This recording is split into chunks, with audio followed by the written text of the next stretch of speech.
The sound was loud in the small room, but after a pause, she made it again. What do you reckon, Carol? I prompted, turning from the X-ray result back to my supervisor's pensive face. Another pause. The patient isn't in any pain, any symptoms? Not really. He came in for a suspected fracture from training but hadn't felt anything before that. Nothing out of the ordinary. Carol was lit only by the X-ray screen, the blue light making deep shadows out of her fine wrinkles. Her jaw moved slightly as she processed.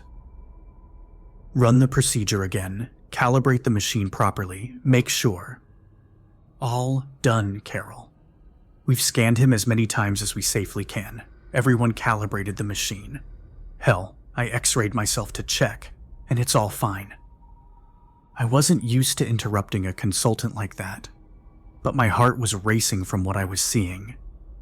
More sharply than I meant to, I indicated the heap of films that showed a full and healthy skeleton picked out in textbook-sharp detail from myself, compared horrifyingly to those from the patient sitting quietly next door. For a few minutes, Carol examined each one, her hums turning to a grinding of teeth. "This is completely impossible," she muttered finally, more to herself than me. "There's no doubt. We checked a dozen. He's got no fucking bones, Jack." I jumped, as much from her swearing as from the sudden volume in the enclosed space. A silence fell as we both composed ourselves, the humming of the X-ray screen the only sound. On that screen was a film showing a translucent human outline. Very normal for X-rays, but instead of the bright lines of bone, there was just nothing. A faint mark, ghosts of something where the bones should be, but the skeleton itself was simply missing. Slowly, Carol collected herself. "Okay, talk me through it. Physical examination. There's something there, solid. Feels a bit..." I shuddered at the memory of touching the patient, how his tibia seemed to squirm under my fingers. Wrong. So there's something in there keeping him standing. Follow-up tests? Vitals? The next few minutes were spent running through heart rate, blood pressure, and other metrics that painted the picture of a perfectly healthy young man who was simply missing bones. Finally, I explained the next steps. "I've got a blood sample here which I'll take to labs. Hopefully that will tell us something." I patted the sealed vial in my breast pocket, and I'm waiting on the CT machine to free up next door so we can get a better look at his soft tissues. "We wanted your input after that." My bleep went off just as I finished talking, letting me know the scanner was ready. Carol ground her teeth again. "I'm following this. You have my support." I led her through to the waiting room, where our patient sat staring idly at the posters opposite. He was a wiry young man with slightly thinning brown hair and casual clothing like a lot of the staff. As we entered, he looked up with a concerned expression, no doubt wondering why so much attention was being given to a minor fracture. But Carol simply introduced herself and asked if she could take some observations, which the man hesitantly agreed to.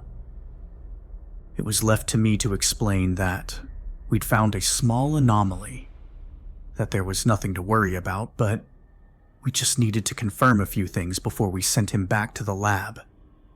And would he consent to a quick CT scan? Carol counted his pulse and felt his arm as he gave another reluctant agreement, and once she was done, we walked him to the other room and got him ready for the scan. The control room was next door, separated by a pane of glass and an intercom. Once we settled, I turned to Carol as the machine warmed up. "So, what's your expert opinion?" I asked. no irony in the question. "There's something there of clinical significance," she said guardedly. "I'm very interested in these results." I activated the scanner, and the patient began to slide through the humming plastic ring. You being super formal is worse than your swearing, you know.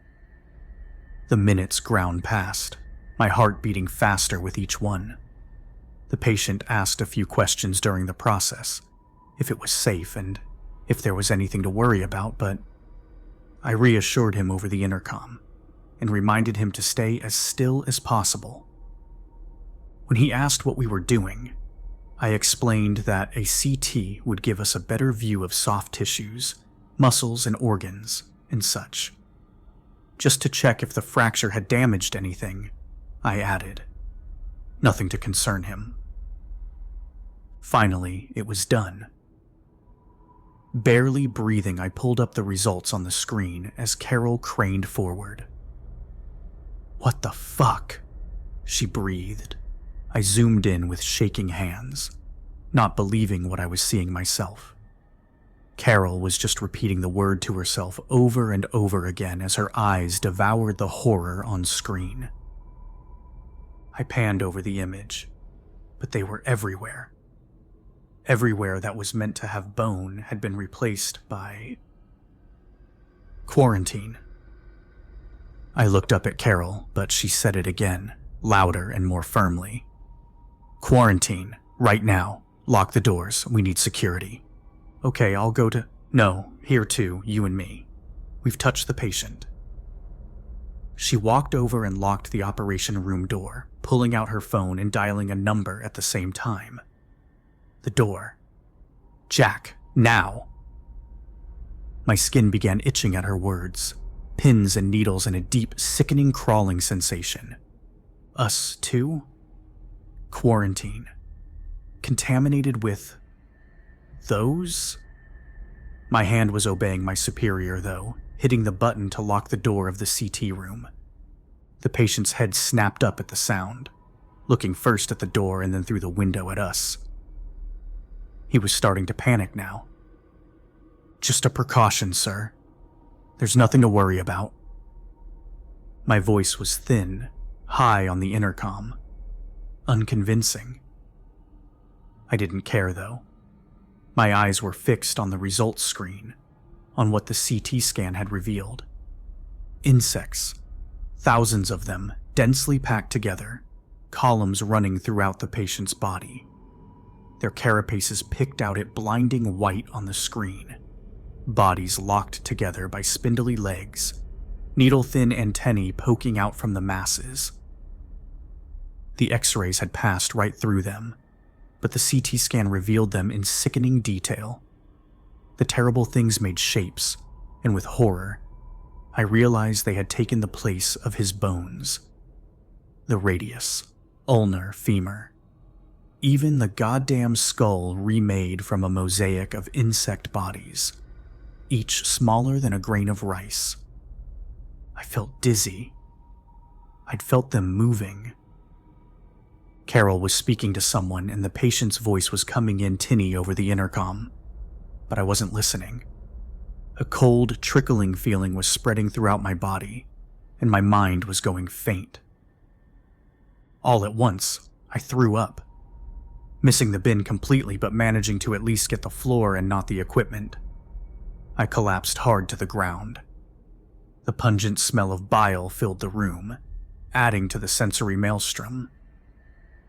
After a moment, I felt myself being lifted and turned to see Carol helping me back into the chair. "Stay still and breathe deeply," she instructed. "Water is on the way, so spit for the moment if you need to." She stood and said something to the patient before turning off the intercom and results screen, leaving only the light from the CT room to fill our little space. It helped a little, but the images were still burned into my mind. Finally, she knelt in front of me, careful to avoid the vomit, and held my arms as she talked me through a breathing exercise. Slowly, I came back to myself, the panic receding. "Sorry," I muttered. "I don't like bugs." "I'm not a fan myself, especially not those ones," she said kindly. "Your bones don't feel like them, if that helps. Just a few minor cuts." She indicated my arms and a spot of blood on my chest. Before I could reply, Carol's phone rang, and she stood to answer it. I shivered and did my best to fight off the feeling of phantom itching from inside my body. "Understood. We won't attempt to leave." "You don't need to keep saying it, Sue.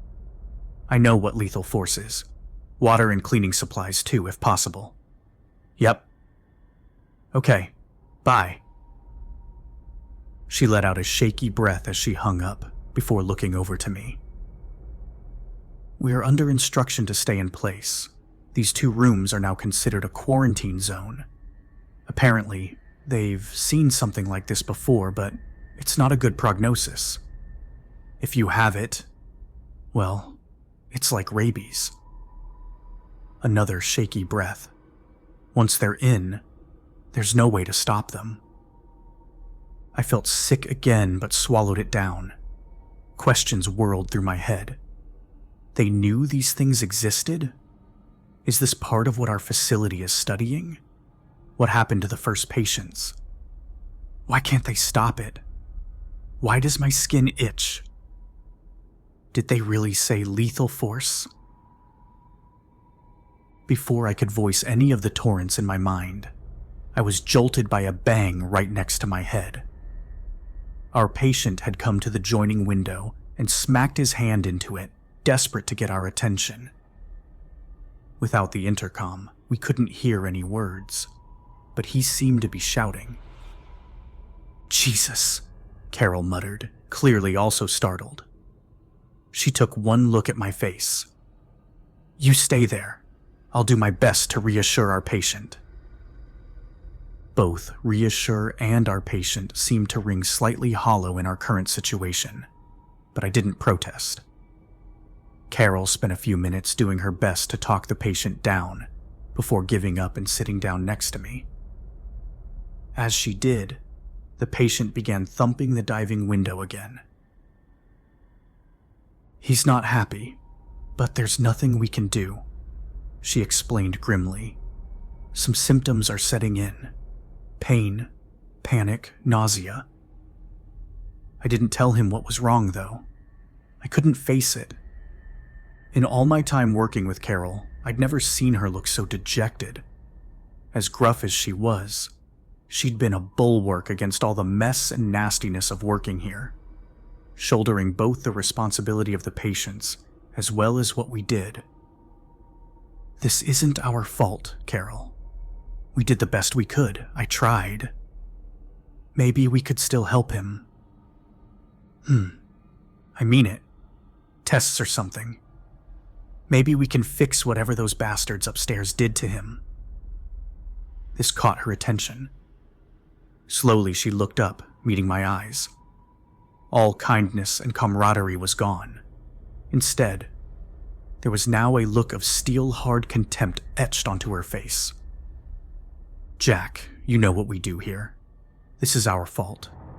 Those bastards are us. We did this to him."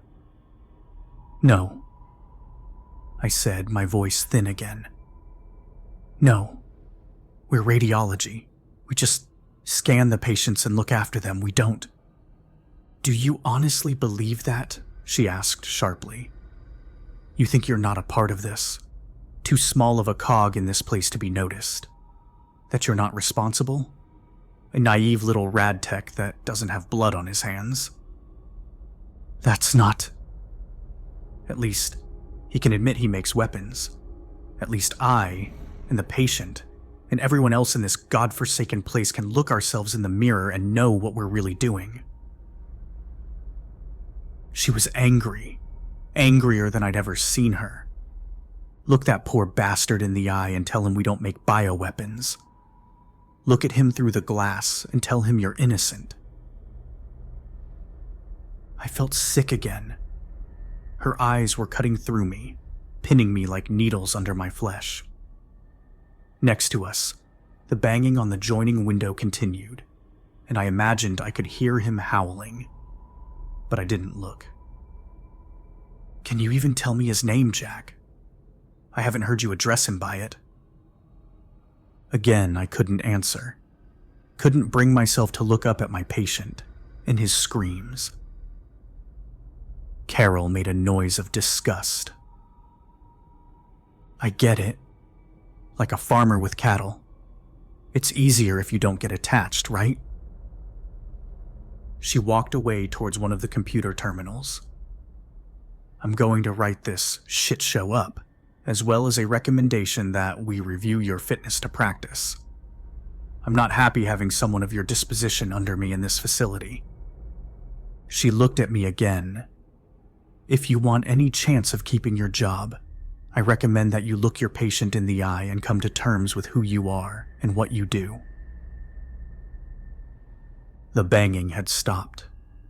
Shamefully, I turned to look at the body of my patient. Except, he wasn't dead. My heart stopped. In front of the window stood a melting man. His limbs were distending, lengthening, and distorting as I looked, skin stretching and bubbling. The spine deformed, bending him forward horribly towards the glass, as his jaw flopped open and his skull collapsed on one side. The stretching skin began to split, white shapes pouring free from the gashes. But now I could barely make it out through a film of tears. I heard myself scream, collapsing down at the same time that poor bastard's legs gave way, and he fell mercifully out of view. I don't know how long I sat there sobbing. Eventually, Carol's voice came from above me. "This is what we do here, Jack, and you need to be okay with it. For now, I need the sample vial you took from Mr. Swan. You're not fit to keep it safe right now." Shakily, I reached into my chest pocket, obeying without question. Immediately, there was a sharp, burning pain, and I pulled my hand out with a yelp. A half-inch cut wept blood along my index finger. In horror, I looked inside, only to see the glint of a shattered sample vial wink up at me right where I had landed on it.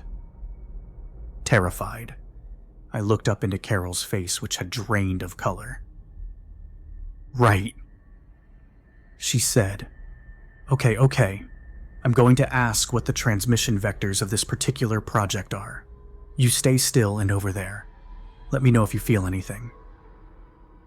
I simply nodded, unable to speak, desperately trying to ignore the itching coming from deep within my right arm, which was slowly spreading upwards.